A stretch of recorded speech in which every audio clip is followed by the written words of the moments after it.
Today, we're going to see if we can turn this and this into this. What is this, you might ask? Well, it's a very handy dandy iPad, iPod, iPhone, earbud stand. Something useful to use around your home.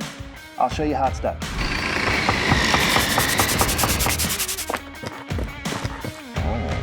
All right, so as usual, the most important thing to do when you're starting is just to make sure that your work environment is safe and ready.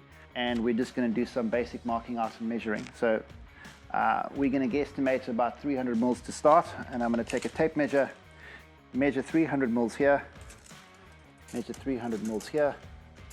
We're going to cut ourselves some pieces to work with. Remember, of course, that cutting sheet goods is really, really simple stuff, and there's lots of ways to do it. Check out our other video on how to cut sheet goods. Remember always when you're cutting anything, safety glasses, and hearing protection.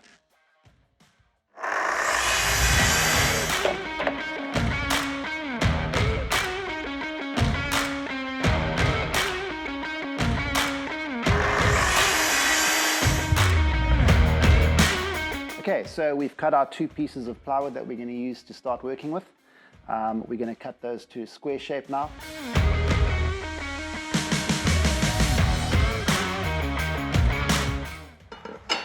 Okay, so we are ready to cut the top section of our iPad stand. We want our angle to be about 10 degrees. So I'm going to set my blade to 10 degrees, which it now is. So I'm going to go in 200 mils or 20 centimeters from one end and the same from the other end. And these are approximate measurements just to give us some sort of idea.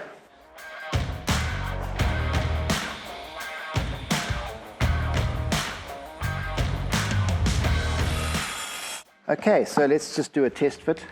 You want to be very careful at this stage just to make sure that things fit together. One way to do it is to fit everything back together once you've cut it, and then do what they call a carpenter's triangle. So just do a triangle on here like that. Now I can't lose my way. I can't make a mistake in terms of where things go.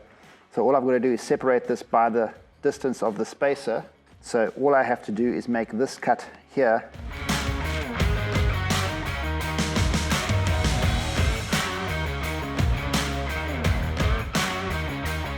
Right, okay, reassemble the triangle. Now you know you can't get it wrong. Before we glue this together, what we want to do is we're going to cut a hole in the middle of this over here for a recess, which we will cut out here. We'll cut the recess out here so that later on when we put this together, you'll see what its purpose is. Now off to the drill press to cut this hole. All right, so we're just going to use a hole saw to cut out the hole in the top layer.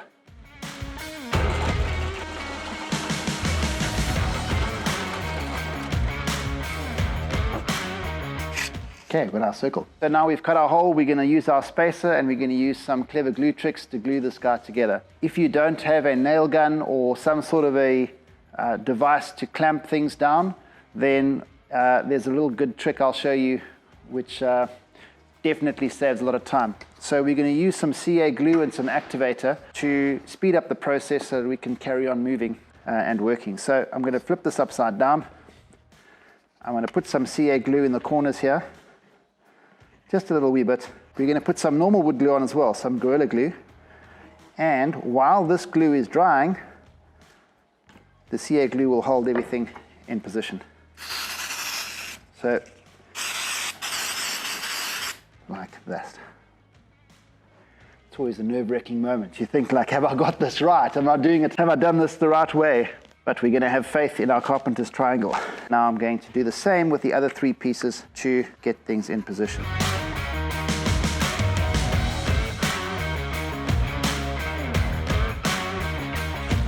Right, so spacer in, right, spacer out. That all looks very good. Because we've done the super glue trick, we can move on to the next stage without having to wait. Right, so here's what we have. If you look at it like this, now we've got our design, we've got our grooves where they should be, we've got our circle where we want it. All we have to do now is cut this into a circle. And then we're going to get our perfect looking thing. To get a circle, we're going to flip this upside down, and I'm going to use my speed square. So we're going to do that, and I'm going to go on this corner trace that. And that there is my center. What I'm going to do now is drill a tiny hole just there so that I can fit this onto my jig and use it to cut my circle. Okay, now, if we want a 300 round, if this is 300 mils, I want to cut this as big as possible. So I'm going to cut this at 300 mils, which means half of that is 15 centimeters or 150 mils. I'm going to set my jig to 150 mils, and we're going to cut this circle. Now, how do you cut a circle with plywood? How do you cut a circle? Well, there are a couple of ways of doing it. You can use a jigsaw, which is a simple tool to use. It's not as accurate as a jig, but a jigsaw will give you a close enough circle that if you do a little bit of sanding, you can get things just perfect. I like using jigs, and I've made a jig for my bandsaw that's actually also just made out of plywood. So this is a cool jig, very simple one. I've got a pin that slides back and forth a certain distance from the center of where the blade is, and I'll show you guys how that works right now. We'll put it onto the bandsaw, we'll cut our circle. Once we've got our circle cut, we're almost home. Just going to round over some edges, sand it, make it look lovely, and boom, we've got a thing. Come check this out. This is always the trickiest part with this. Get in there, get in there, get in there.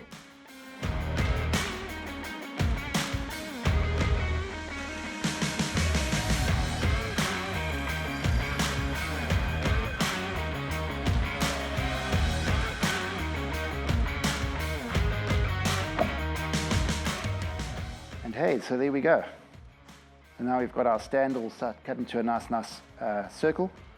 All we have to do now is spend a little bit of time cleaning up the edges, making it nice, bit of sanding. But before we do any of that, we're also going to round over this edge here. And we're going to use a router to do that. So I'll show you guys how to just take a router and clean up these outside edges to make it feel nice and soft. Then there's a little bit of sanding to do, apply some finish, and we'll have a cool thing. All right, so now we're at the part where we're going to put a profile around the edge of this so that it's just a bit more interesting. We're going to use a handheld router. This is a trim router. I love these little routers because they're easy to use. They are one-handed tool. They're not difficult to control. And we've got ourselves a chamfer bit in here. So it's a 45-degree chamfer. So what we're going to achieve is a nice 45-degree chamfer all the way around the outside of this thing. Now we're going to run up against this bearing here so that we can't go too far.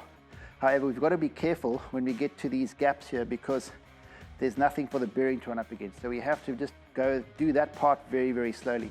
I've got my piece on a non-slip pad just to help me to make sure it doesn't go anywhere. I've got my eye protection on, my ear protection on. We're going to router in an anti-clockwise motion. In other words, we are going to go in that direction. Right, so first things first, safety gear, and let's go.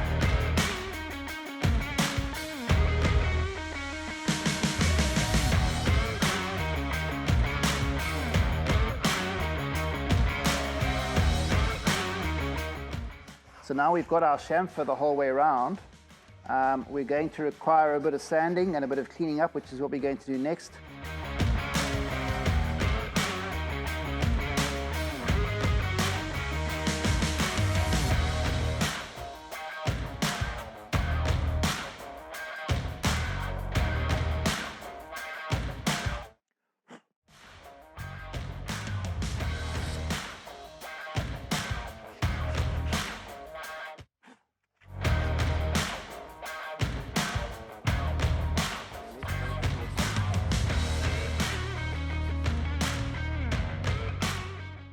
Right, tablet works well.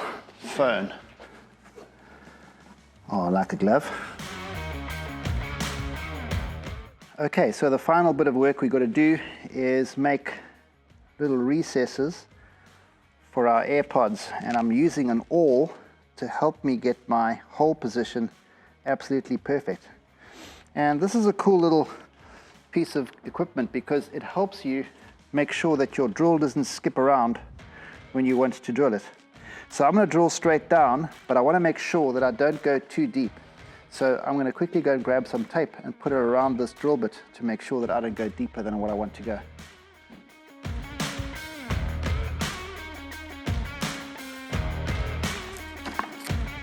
Okay, now I've got something to show me where to stop drilling, and I'm going to drill straight down.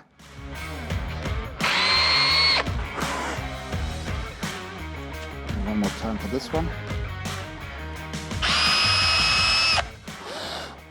Right, let's see if things fit. See if those look good. Like that. Okay, we're finally at that stage where it's all coming together and we want to just put some finish on. Look what happens when I put this on. It'll make the colors of this plywood just pop.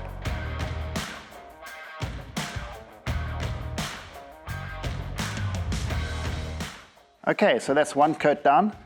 We're going to wait for this coat to dry. We're going to give it a few minutes. Then we're going to denib with some very fine sandpaper. Denibbing basically means to give it a light sand. And then we're going to put on another layer. Ideally, you want to put 2 or maybe even 3 coats on just to protect it. So we're going to give this some time to dry.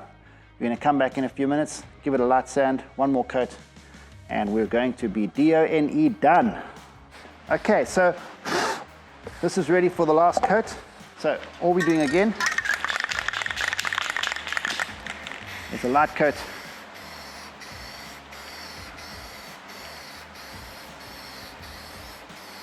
All right, guys, so there it is. Nice, simple project that absolutely anyone can do.